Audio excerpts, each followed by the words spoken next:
Hermanos y hermanas, así como nuestros amigos que nos sintonizan, siempre doy un saludo muy especial para todos los hermanos y hermanas que se conectan en los diferentes países del continente americano. Estoy transmitiendo a través de Mensaje para Salvación en mi especial programa Cultivando Vidas para Cristo, que siempre transmito todos los lunes a las 5 de la tarde, hora de El Salvador. Vamos a pedir la dirección de nuestro Señor. Padre eterno, una vez más te agradecemos enormemente porque nos permites presentar otro mensaje de tu palabra. Gracias por ese privilegio y que seas honrado a través de esta palabra tuya. Y que cada uno de nuestros hermanos y hermanas sean muy edificados. En el nombre de nuestro Señor Jesucristo. Amén. También les recuerdo que si ustedes lo desean, favor, escríbanos para tomar en cuenta sus peticiones en las oraciones que elevamos en este programa. Bueno, estamos estudiando el día lunes 5 de la tarde el libro a los Colosenses y estamos en el tema que corresponde a la grandeza de Cristo. Estamos en el punto mayor que corresponde a la cabeza de la iglesia y el que tiene la preeminencia, que lo estamos estudiando en los versículos 18 y 19. Y específicamente estamos estudiando, y Él es la cabeza del cuerpo, que es la iglesia. Esto es lo último que estuvimos estudiando en la última clase, la clase número 36. Esta es la clase número 37, la parte 5. Eso es lo que vamos a ver ahora. Clase número 37, parte 5 del subtema La grandeza de Cristo. El concepto en el sentido de que el cuerpo es la iglesia tiene importantes implicaciones. Otra vez les recuerdo que en este estudio vamos a estar usando de muchas citas bíblicas. Generalmente el capítulo 1 está apoyado en una diversidad de citas bíblicas porque es la base de los siguientes capítulos que vamos a ver. Entonces, el concepto en el sentido de que el cuerpo es la iglesia tiene importantes implicaciones. Es probable que sea a partir de esta concepción de la iglesia como el cuerpo de Cristo que nosotros podemos entender de la mejor manera cómo el apóstol Pablo puede hablar de los creyentes diciendo que están en Cristo y al mismo tiempo hablar de Cristo diciendo que Él está en ellos. Pues ellos están en Cristo como miembros de su cuerpo al ser bautizados en Cristo. Él está en ellos porque es la vida de Él lo que les anima.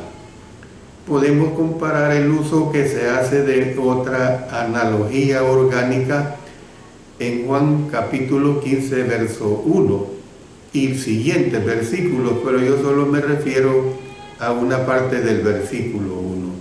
Yo soy la vid verdadera y mi Padre es el labrador. Ahí las ramas están en la vid y la vid está al mismo tiempo en las ramas. La palabra cuerpo es la palabra soma en el idioma griego.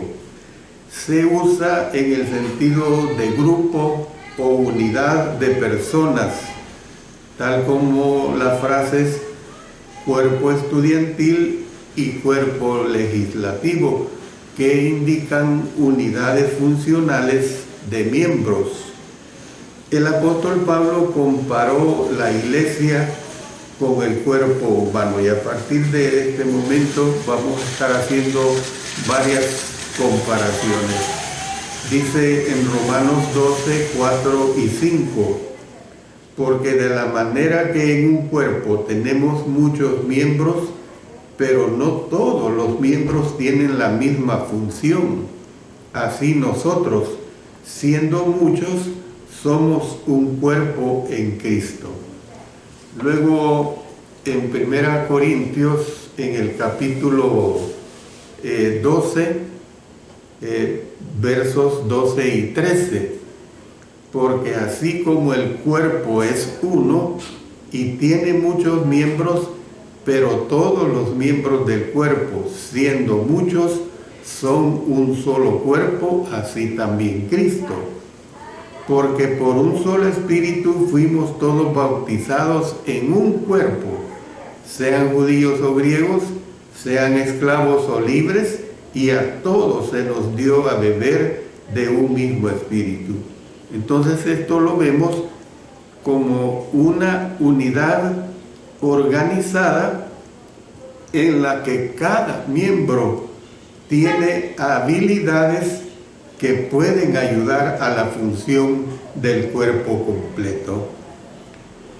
La palabra iglesia es la palabra griega eclesia en el Nuevo Testamento. Se refiere a un grupo de personas, pero jamás se refiere a un edificio. Escrituralmente hablando, y sobre todo en la enseñanza novotestamentaria, nunca a un edificio se le puede llamar iglesia. Ese es un edificio, ni siquiera templo, porque el templo somos nosotros, somos la morada del Espíritu Santo. Yo quisiera corregir a nuestros hermanos y hermanas cuando dicen voy para el templo. ¿Cuál templo? Si el templo es usted, hermano o hermana, tenga ese cuidado. No herede usted las falsas enseñanzas que nos vienen de los grupos religiosos que no son iglesia de Cristo. Le pido que tenga ese cuidado. Antes de ser introducida al vocabulario cristiano, la palabra eclesia fue usada para hacer referencia a un cuerpo político que era convocado regularmente. Esto es, el consejo del pueblo de una comunidad griega. Así era usada la palabra eclesia. En el Nuevo Testamento se usa para hacer referencia a la totalidad del grupo de seguidores de Jesús. Dice en Mateo 16, 18, y yo también te digo que tú eres Pedro, y sobre esta roca edificaré mi iglesia, y las puertas del Hades no prevalecerán contra ella. También se refiere a congregaciones locales de Cristo. Dice en Romanos 16, 16, saludaos los unos a los otros con ósculo santo. Os saludan todas las iglesias de Cristo. Aquí se aplica pues a congregaciones. También se refiere a iglesias de una región. Dice en 1 Corintios 16, 1, en cuanto a la ofrenda para los santos, haced vosotros también de la manera que ordené en las iglesias de Galacia, o sea, un conjunto de congregaciones. También se refiere a cristianos reunidos. Dice en 1 Corintios 14, 23, si pues toda la iglesia se reúne en un solo lugar y todos hablan en lenguas y entran indoctos o incrédulos, no dirán que estáis locos. Se refiere también a miembros no reunidos. Dice en Hechos 8:1, y Saulo consentía en su muerte, En aquel día hubo una gran persecución contra la iglesia que estaba en Jerusalén, y todos fueron esparcidos por las tierras de Judea y de Samaria, salvo los apóstoles. Luego también se refiere a una asamblea no religiosa, fíjense bien, se refiere a una asamblea no religiosa. En Hechos 19, 32 nos dice: unos pues gritaban una cosa y otros otra, porque la concurrencia estaba confusa y los más no sabían por qué se habían reunido. Y si demandáis alguna otra cosa en legítima asamblea, se puede decidir. Luego en Hechos 19, 41, y habiendo dicho esto, despidió la asamblea.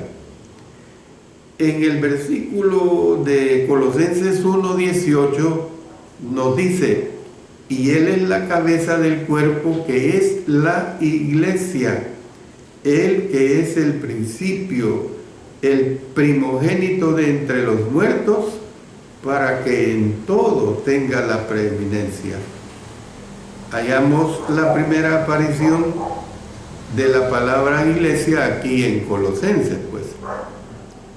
Aquí se refiere, tal como en el versículo Colosenses 1:24: ahora me gozo en lo que padezco por vosotros, y cumplo en mi carne lo que falta de las aflicciones de Cristo por su cuerpo, que es la iglesia.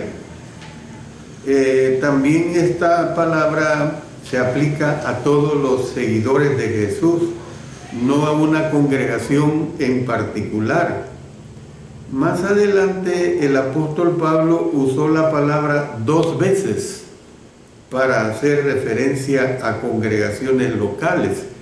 Dice en Colosenses 4, 15 y 16: saludad a los hermanos que están en la Odisea, note, la Odisea, la iglesia en la Odisea, y a Ninfas y a la iglesia que está en su casa, otra congregación. Cuando esta carta haya sido leída entre vosotros, haced que también se lea en la iglesia de los laodicenses, y que la de la Odisea la leáis también vosotros. Entonces usted puede ver que habla de 2 congregaciones.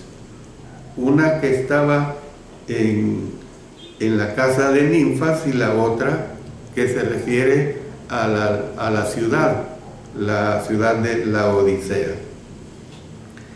La relación de Jesús con la iglesia revela la importancia de esta. Él es el edificador y es el dueño de ella.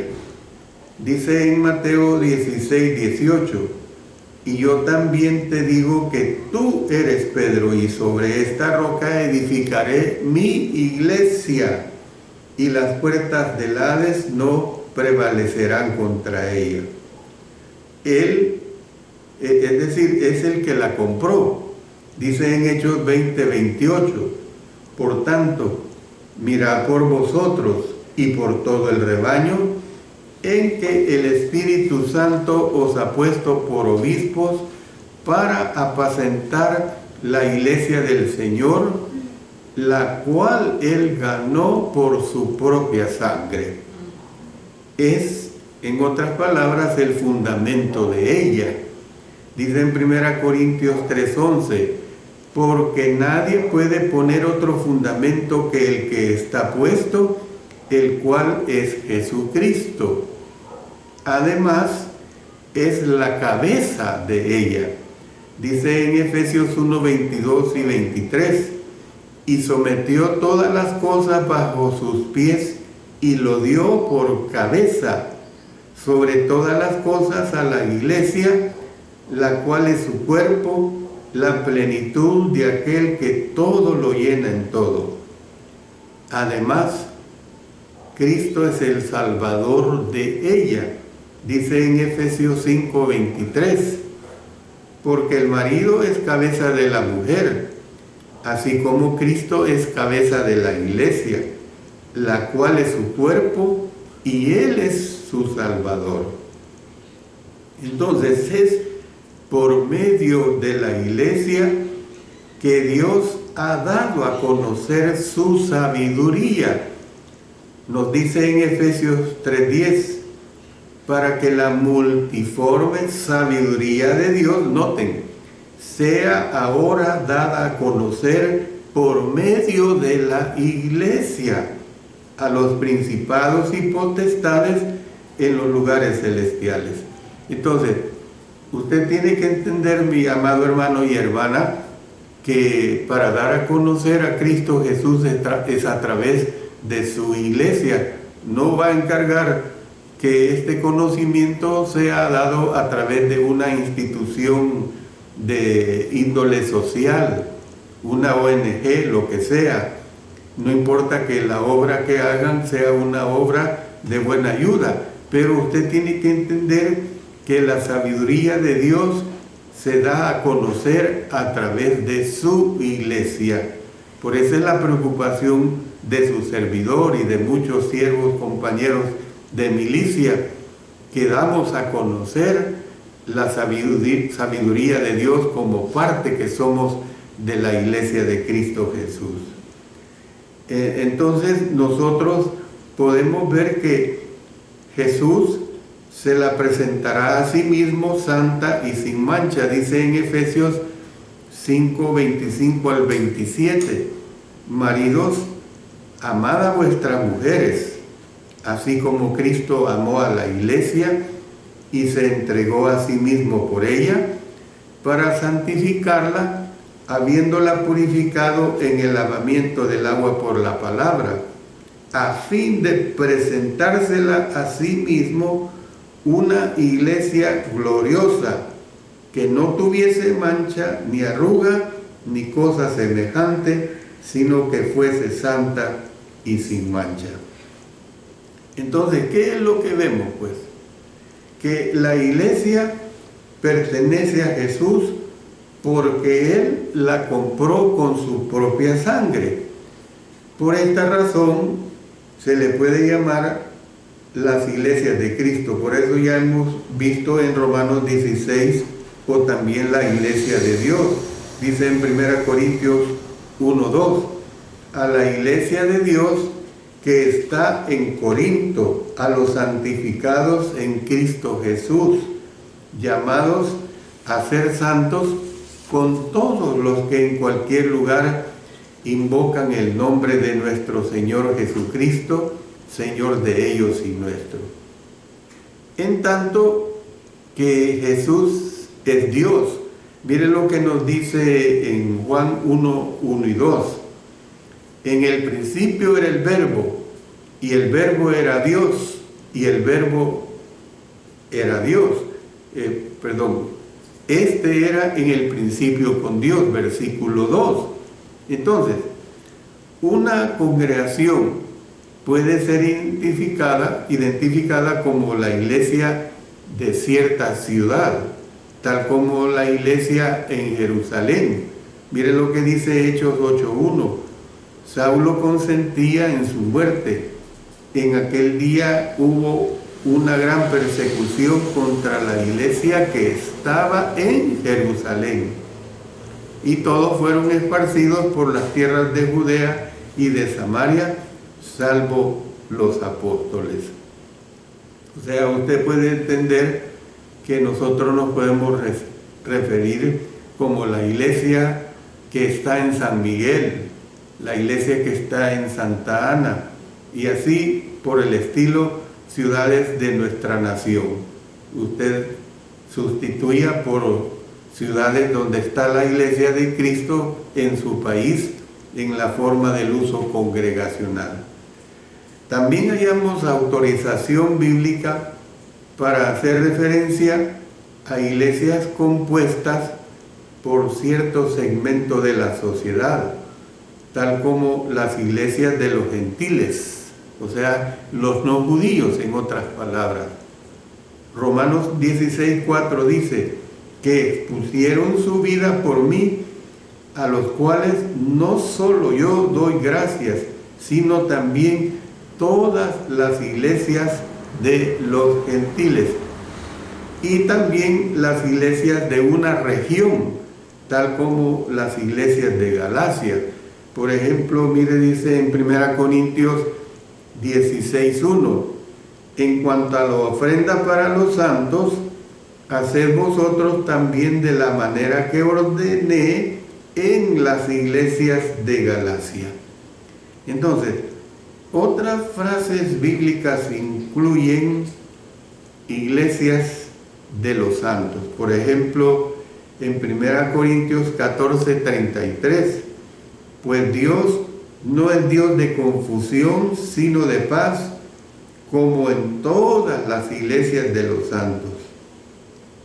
Luego también se refiere a la iglesia como iglesia del Dios viviente. En 1 Timoteo 3:15 vemos, para que si tardo, sepas cómo debes conducirte en la casa de Dios, que es la iglesia del Dios viviente, columna y baluarte de la verdad. Y también se identifica como iglesia de los primogénitos. Dice en Hebreos 12:23, a la congregación de los primogénitos que están inscritos en los cielos, a Dios el juez de todos, a los espíritus de los justos hechos perfectos. En Hechos 5:11 se lee sencillamente la iglesia, y vino gran temor sobre toda la iglesia y sobre todos los que oyeron estas cosas. Entonces vemos pues que la iglesia es del reino de los cielos, dice en Mateo 16:18 y 19. Y yo también te digo que tú eres Pedro, y sobre esta roca edificaré mi iglesia, y las puertas del Hades no prevalecerán contra ella. Y a ti te daré las llaves del reino de los cielos, y todo lo que atares en la tierra será atado en los cielos, y todo lo que desatares en la tierra será desatado en los cielos. También la iglesia se conoce como el rebaño, dice en Hechos 20:28.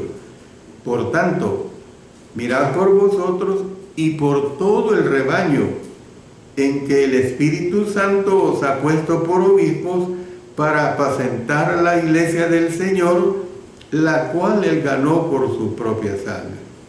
Se identifica también como su cuerpo, Efesios 1:22 y 23, y sometió todas las cosas bajo sus pies y lo dio por cabeza sobre todas las cosas a la iglesia, la cual es su cuerpo, la plenitud de aquel que todo lo llena en todo.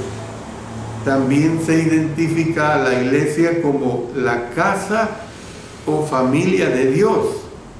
Dice en 1 Timoteo 3:15, para que si tardo, sepas cómo debes conducirte en la casa de Dios.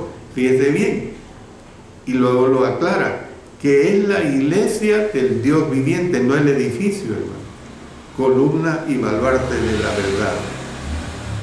Los miembros del cuerpo de Cristo, es decir, la iglesia, son ciudadanos del reino.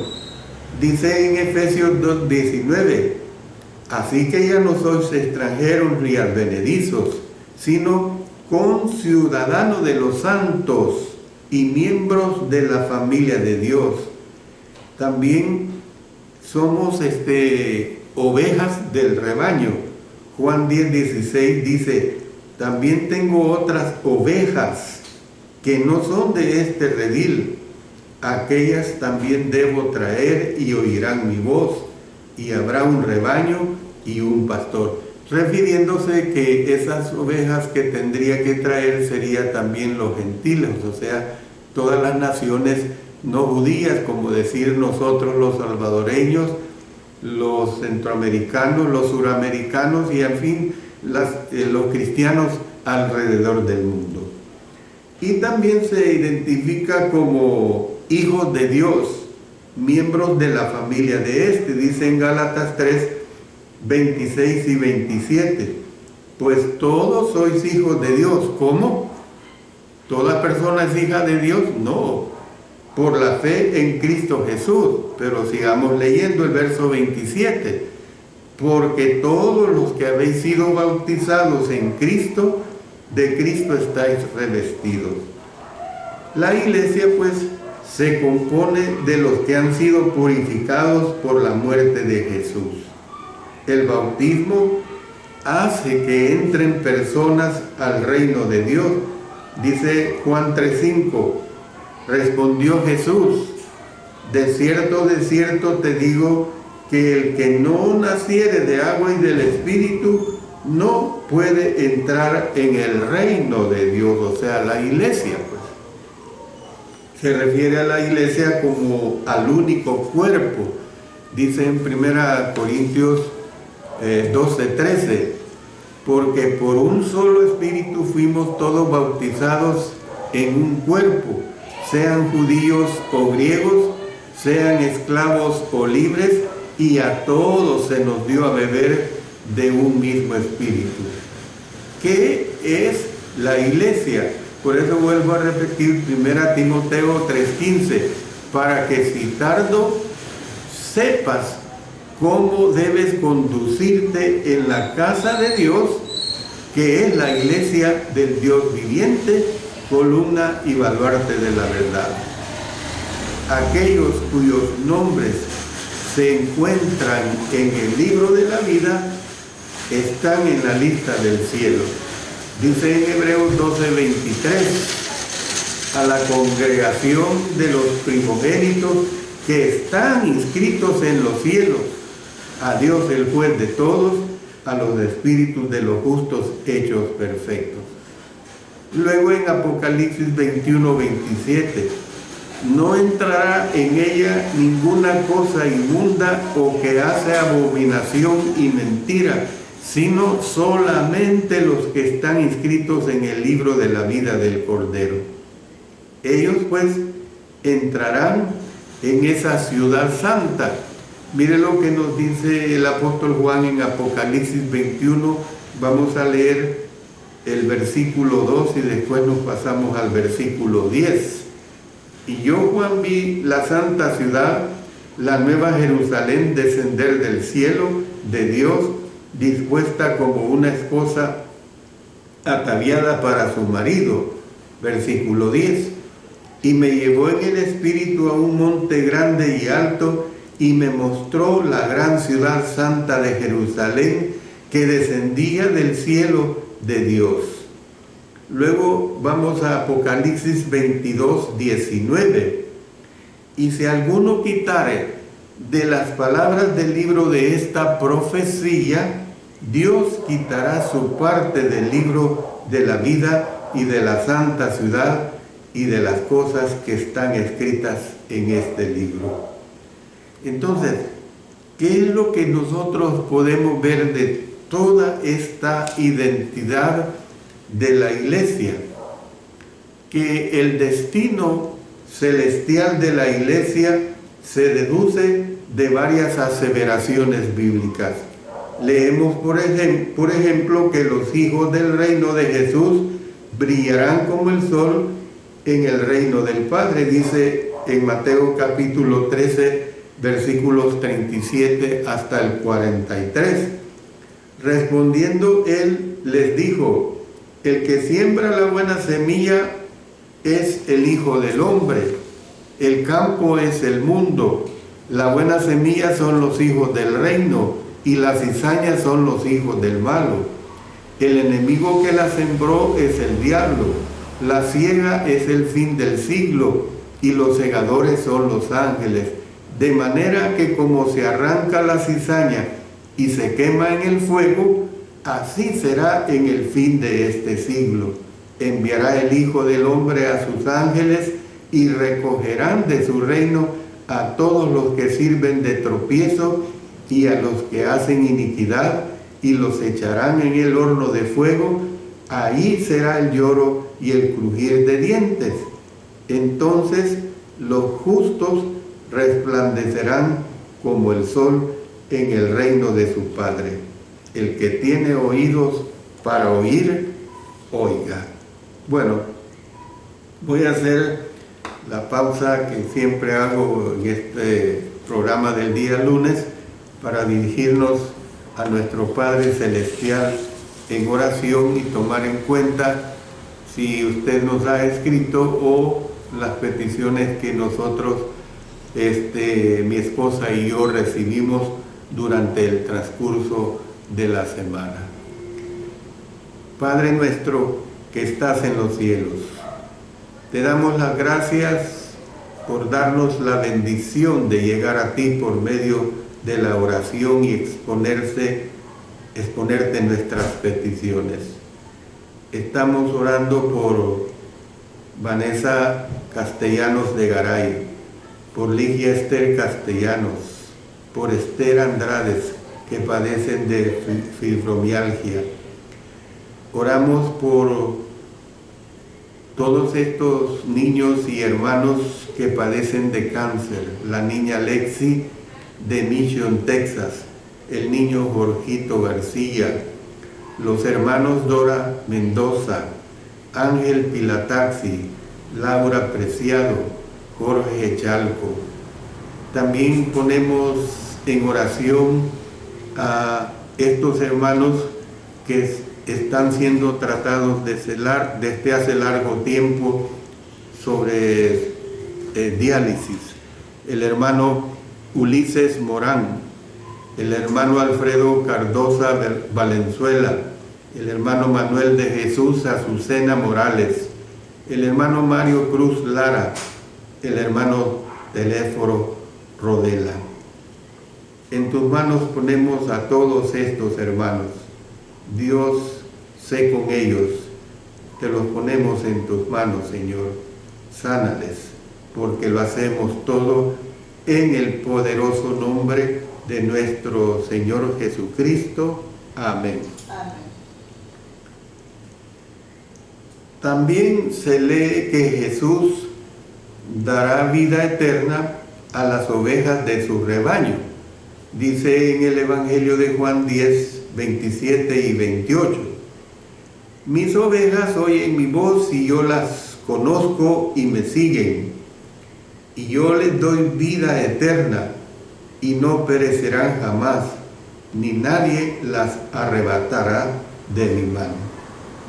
Además, Él es el Salvador del cuerpo, dice en Efesios 5:23, porque el marido es cabeza de la mujer, así como Cristo es cabeza de la iglesia, la cual es su cuerpo y Él es su Salvador. También al ser hijos de Dios, nosotros somos herederos. Dice en Romanos 8, 16 y 17, el Espíritu mismo da testimonio a nuestro espíritu de que somos hijos de Dios, y si hijos, también herederos, herederos de Dios y coherederos con Cristo, si es que padecemos juntamente con Él, para que juntamente con Él seamos glorificados. Luego en Gálatas 4:7, así que ya no eres esclavo, sino hijo, y si hijo, también heredero de Dios por medio de Cristo. Entonces, vemos pues que nuestra herencia está totalmente reservada en los cielos para los hijos e hijas de Dios. Dice en 1 Pedro 1, 3 y 4, bendito el Dios y Padre de nuestro Señor Jesucristo, que según su grande misericordia nos hizo renacer para una esperanza viva por la resurrección de Jesucristo de los muertos, para una herencia incorruptible, incontaminada e inmarcesible, reservada en los cielos para vosotros. Según el texto bíblico, son aceptados como miembros de la Iglesia de Cristo a los que se someten a Él. En Efesios 5:24 nos dice: así que, como la Iglesia está sujeta a Cristo, así también las casadas lo estén a sus maridos en todo. El cristiano fiel, pues, responde a Él por causa del amor y del temor de Él. Juan 14:15, y vamos a leer los versos 21 y 23. Si me amáis, guardad mis mandamientos. Verso 21. El que tiene mis mandamientos y los guarda, ese es el que me ama. Y el que me ama será amado por mi Padre, y yo le amaré y me manifestaré a él. Versículo 23. Respondió Jesús y le dijo: el que me ama, mi palabra guardará, y mi Padre le amará, y vendremos a él y haremos morada con él. Luego pasemos a Filipenses 2:12. Por tanto, amados míos, como siempre habéis obedecido, no como en mi presencia solamente, sino mucho más ahora en mi ausencia, ocupaos en vuestra salvación con temor y temblor. Luego en 1 Pedro 1:17, y si invocáis por Padre a aquel que sin acepción de personas juzga según la obra de cada uno, conducíos en temor todo el tiempo de vuestra peregrinación. El Señor Jesús dijo: si alguno me sirve, sígame, y donde yo estuviere, allí también estará mi servidor. Si alguno me sirviere, mi Padre le honrará. Juan 12:26. Entonces, ¿qué es lo que vemos? Miren lo que, pasando a la parte B, o sea, la segunda parte de este versículo 18, aquí dice: Él que es el principio, el primogénito de entre los muertos. El apóstol Pablo escribió: Él que es el primogénito, pues el primogénito de entre los muertos, tal como en el versículo 15 se refirió a Jesús como el primogénito. Si usted recuerda, ya nos hemos referido a la palabra primogénito y en el principio. Anteriormente había dicho que el primogénito de toda congregación, esta vez él dijo el primogénito de entre los muertos. Miren lo que dice Apocalipsis 1:5. Y de Jesucristo el testigo fiel, el primogénito de los muertos y el soberano de los reyes de la tierra, al que nos amó y nos lavó de nuestros pecados con su sangre. Entonces, vemos pues que Jesús no fue la primera persona en ser resucitada de entre los muertos. Esto es una realidad. Elías resucitó al hijo de la viuda que vivía en Sarepta, dice en 1 Reyes 17, 21 y 22. Y se tendió sobre el niño 3 veces y clamó a Jehová y dijo: Jehová Dios mío, te ruego que hagas volver el alma de este niño a él. Y Jehová oyó la voz de Elías, y el alma del niño volvió a él y revivió. Luego tenemos el caso de Eliseo, que trajo de vuelta a la vida al hijo de una tsunamita. Dice en 2 Reyes 4, 34 al 36. Después subió y se tendió sobre el niño, poniendo su boca sobre la boca de él, y sus ojos sobre sus ojos, y sus manos sobre las manos suyas. Así tendió sobre él, y el cuerpo del niño entró en calor.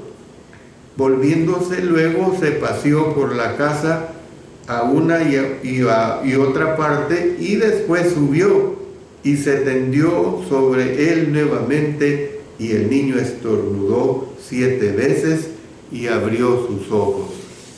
Entonces llamó él a Giese y le dijo: llama a esta tsunamita. Y él la llamó, y entrando ella, él le dijo: toma tu hijo. También tenemos el caso de un hombre que fue arrojado al sepulcro de Eliseo y que volvió a vivir. Esto lo tenemos en 2 Reyes 13, 20 y 21. Y murió Eliseo y lo sepultaron. Entrado el año, vinieron bandas armadas de moabitas a la tierra.